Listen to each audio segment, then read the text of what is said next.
Avis. Cette capsule a été produite simultanément en français, en anglais et en espagnol. Notice, this episode was produced simultaneously in French, English, and Spanish. Aviso, este episodio se produjo simultáneamente en inglés, francés y espagnol. Vous visionnez présentement la version anglaise. You are currently watching the English version. Actualmente está viendo la versión en inglés.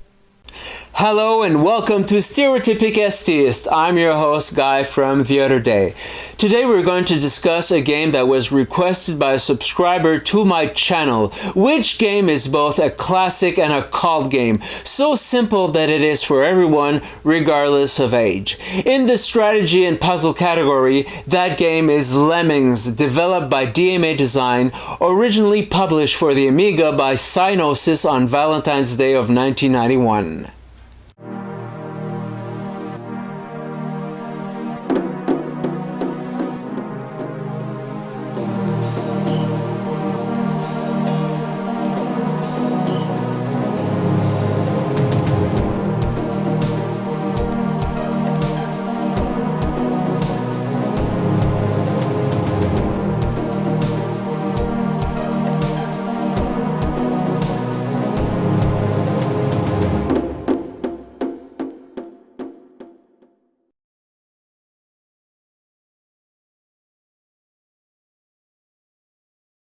Just before digging into the game, I'd like to thank my patrons via Patreon. If you would like to support me, you're welcome to do so. I also have a Facebook group if you want to keep up to date. Moreover, if you haven't already done so, I invite you to subscribe to my channel by clicking on the subscribe button. Now, on to Lemmings. Lemmings is a puzzle game that involves a bit of strategy. It comes in several sets, 30 per degree of difficulty and 4 degrees of difficulty, thus 120 sets in total. The objective of each of them is to make your lemmings, which enter the set through a trapdoor at ground level, say, come out of some kind of underground hollow. The problem is that lemmings are dumb, aimless, or without purpose, so to speak. They walk straight until they encounter an obstacle, which they will climb if it's oblique or slanted, or which will set them back unless they plunge to their own deaths. It is therefore up to you to assign certain skills to some of them in order to save as many as possible. It is well thought out and effective in simplicity. For a game from 1991, we rely on game concepts from the 1980s, concepts still in use today. All comparisons kept, it reminds me somewhat of Choplifter, which I played a lot on my VIC-20. The objective of the game is to free prisoners from their respective bunker, to board them and to bring them back to safety while avoiding planes and tanks. No puzzle really, but time is of the essence because the longer you stay in the enemy zone, the more you expose yourself to planes and tanks precisely. The score depends on how many prisoners you manage to rescue. Among the arcade games that require reflexes and rapid decision-making, we have Tapper, a classic. In this game, thirsty people enter the scene to each claim a beer. It is therefore necessary to serve them the exact amount of mugs in order to get rid of them. However, some of them will stay, request another beer, and send you back their empty mug. Pretty stressful. Another classic among puzzle and strategy games is Lode Runner, in which you have to collect a certain number of gold bars, say, while avoiding the enemies that are chasing you. In this game, you can shoot the brick tiles that constitute the platforms and trap your assailants there. Finally, in 1989, we were treated with Pipe Dream, also known as Pipe Mania, developed by the assembly line and published by Lucasfilm Games, shown here in its Apple IIe version, which was then in its decline. Again, the concept is so simple that the game is accessible to everyone. What adds to the challenge is that time is limited. You have to think fast and do things in a certain order. It's in this in particular that puzzle games are addictive and that we find clones of them in spades. The simplest concepts don't mean the resulting games are dull or dire though. Tetris is, for me as well as for others, a classic and historical example. Although in some cases it gets old. As much as I loved Angry Birds when it came out, so much that I installed it on all the tablets I owned at the time, nowadays I no longer play it. As they say, been there, done that, got the t-shirt. Regarding Lemmings, you have to save as many Lemmings as possible within a certain time, in a certain order, and with variable resources, which leads me to talk about the interface. At the bottom of the screen is a menu consisting mostly of icons. The plus and minus symbols are used to modify the speed at which the lemmings enter the scene. This one allows a lemming to climb a wall, for instance. This one allows it to slow or cushion its fall by opening an umbrella. This one turns it into a bomb. This one turns it into a blocker to block the flow of lemmings. This one allows it to build a bridge made of stairs. This one allows it to dig horizontally. This one is for the same, diagonally, downwards. This one down also, but in a straight line. Finally, we have a pause button, another one to kill all the lemmings shown on the screen, as well as a map of the current level. Just above, the display panel, say, informs us of the number of lemmings that have entered the scene, the number of survivors, and the countdown. The game is mainly played using the mouse, even if it can also be played with the keyboard in its PC version running DOS, as well as with two mice in the two-player mode on Amiga, whereas on the ST, one of the players must use the joystick. The difficulty increases and the game teaches us little by little about what to do in order to succeed in regards to each of the levels. At first, for instance, only the icon for digging is available and the act of digging can be attributed to 10 lemmings, although 1 is enough. For the second level, the umbrella icon is active and it can be assigned to 10 lemmings. So regarding the first levels, it's self-explanatory, and in this the game is a POAP and certainly not a WDIG.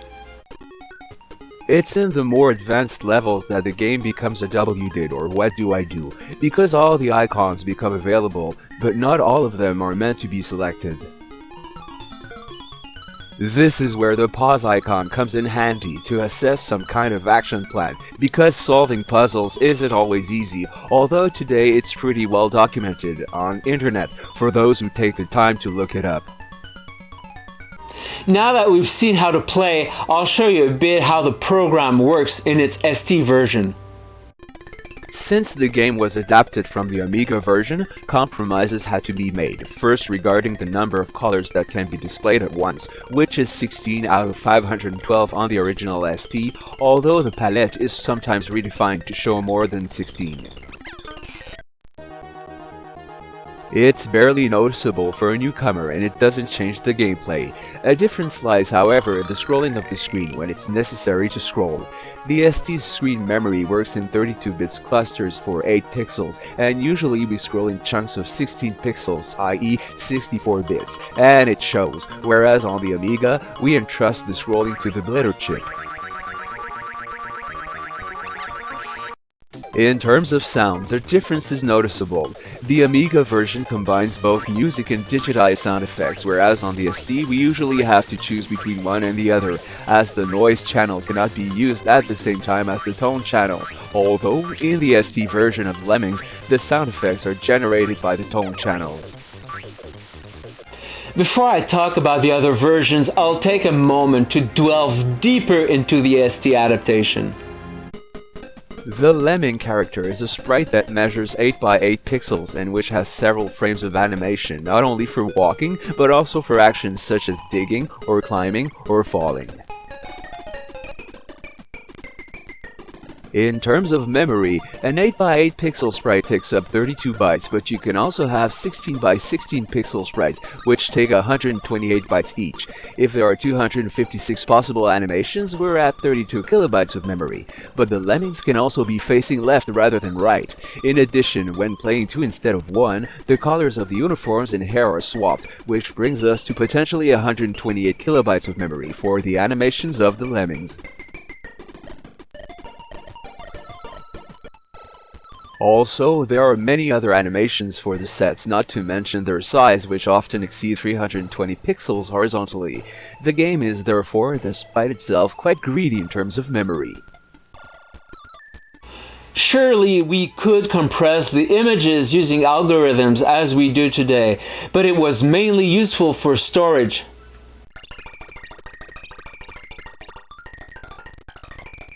A single-sided floppy disk, as I have often said, could hold from 360 to 473 kilobytes of data. A double-sided, for its part, could hold from 720 to 946 kilobytes. Since Lemmings was designed to run on a 520 ST, you'll understand that storage can be as much of an issue as the available memory for the program's code. But that was in 1991, and developers and programmers had a good understanding on how the ST worked at that time.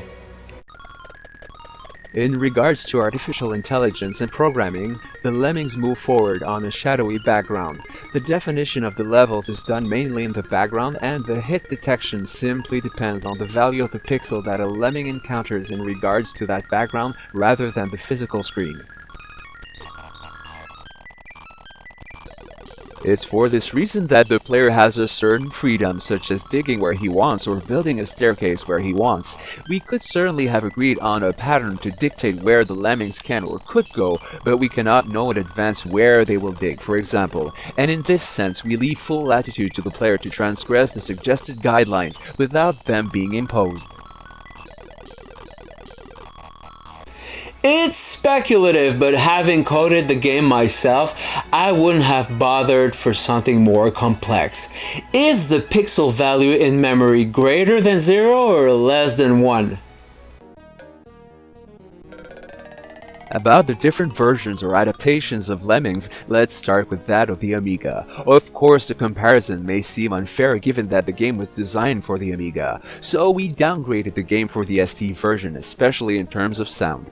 If Lemmings had been adapted for an STE though, it could have been on par with the Amiga version. The first version of the game that I saw and played was the one for PCs running DOS. It was in 1993. I had just acquired my DX2, I had an SVGA video card and a Sound Blaster sound card. This version matches that of the Amiga except from a digitized sound perspective. Too bad. One version that surprised me in a bad way is the one designed for the Amstrad CPC. Not at all on par with the Amiga and ST versions. Still colorful but difficult to play considering that the crosshair is controlled using the joystick or the keyboard, while the selection of skills to assign to Lemmings is done using the keyboard. It's also painfully slow. Another version, just as appalling but for different reasons, is that of the Commodore 64. The horizontal resolution is halved in order to illustrate more colors per cell, which is a nice touch, and one can appreciate the musical rendering via the SID chip, but for some reason the size of what's shown for every level is also halved. Also, there's a frame rate slowdown when there are a lot of Lemmings on screen at the same time. Finally, as for the Amstrad CPC version, the game is played using the joystick along with the keyboard. The game also exists in an Acorn Achimedes version, almost on par with the Amigas, both from visual and sound standpoints. As with my review on Swift a few weeks ago, the Acorn version is great. I'm skipping the version made for the NES to illustrate the one made for the SNES. Unsurprisingly, it's a step up from the Amiga version, especially because of the colored icons in the menu at the bottom of the screen, but the game remains a bit difficult to play because there is no mouse to control the crosshair. It is controlled using the gamepad. Finally, in order to confront two consoles of the same generation, here's the adaptation for the Genesis/Megadrive. Although I prefer the visuals on the SNES, I prefer the music on the Megadrive. In terms of controls, however, it's not much better than those for the SNES. The game was obviously designed to be played using a mouse. There are many other versions I could talk about. If I don't, it's not because there's nothing to say about them, but because I don't want us to stray too far from the topic of this episode, that is to say the ST adaptation of a game designed for the Amiga. The game was so successful that there were sequels. Since Lemmings was first coded for the Amiga, I wasn't sure if anyone had bothered to adapt these sequels or expansions. For instance, oh no, more Lemmings, as well as Lemmings 2, The Tribes, with new abilities to assign to Lemmings.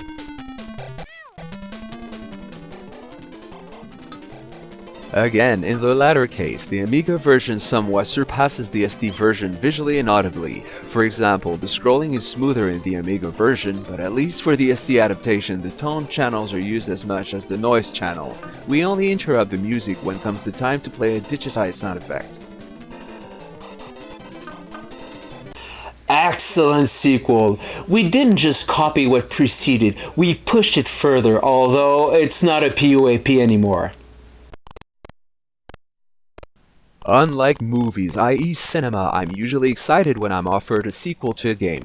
It may happen that a later installment turns out worse than earlier ones, but generally one innovates and or pushes further until the exhaustion of a franchise or the dissolution of the company in charge of its development. We can obviously end up getting tired of a type of game or a genre or the video game universe in general. There are several reasons for this, and these depend on individuals regardless of age group. And it happened to me. Around the age of 20, I somewhat gave up on computer programming, and all of a sudden my interest in video games faded. It was only around 2010 that I came back to it, almost 2 decades behind regarding what had been done. It was then that I began rebuilding my library of consoles and games, and subsequently I explored everything that was or had been published during those years during which I was disconnected. I had then, of course, a different perspective on everything that had once enchanted me. The photorealism of games' images, as much as their digitized sound effects, was no longer something extraordinary, but rather something I would expect. Although sometimes there are games I can barely play or replay, for they give me goosebumps, even though it's obviously CGI. In terms of replayability regarding Lemmings, sure, once you know the solution to each level, it can feel repetitive. What saves the original game in this regard is, on one hand, its length in terms of number of levels, the passwords that allow access to specific levels, and the 4 degrees of difficulty, namely fun, tricky, taxing, and mayhem. If I had done things differently or better, I would have offered a level editor like in Loadrunner, as well as a random mode which would have taken into account the chosen degree of difficulty. The program would only have had to ensure that the levels were completable in at least one way. Otherwise, since there were sequels, as I pointed out earlier, it gave the developers an opportunity to push the original idea a little further.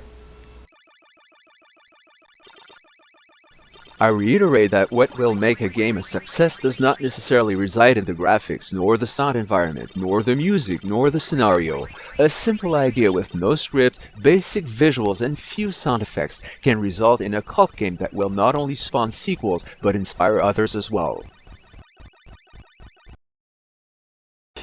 This was today's episode. If you enjoyed it, please give me a thumbs up. Don't forget to subscribe to my channel if you haven't already done so, to support me on Patreon if you like what I do, and to let me know in the comments of your appreciation of Lemmings or even strategy or puzzle games in general. As always, if there are any games you'd like me to talk about, let me know. I'm Guy from The Other Day. See you soon.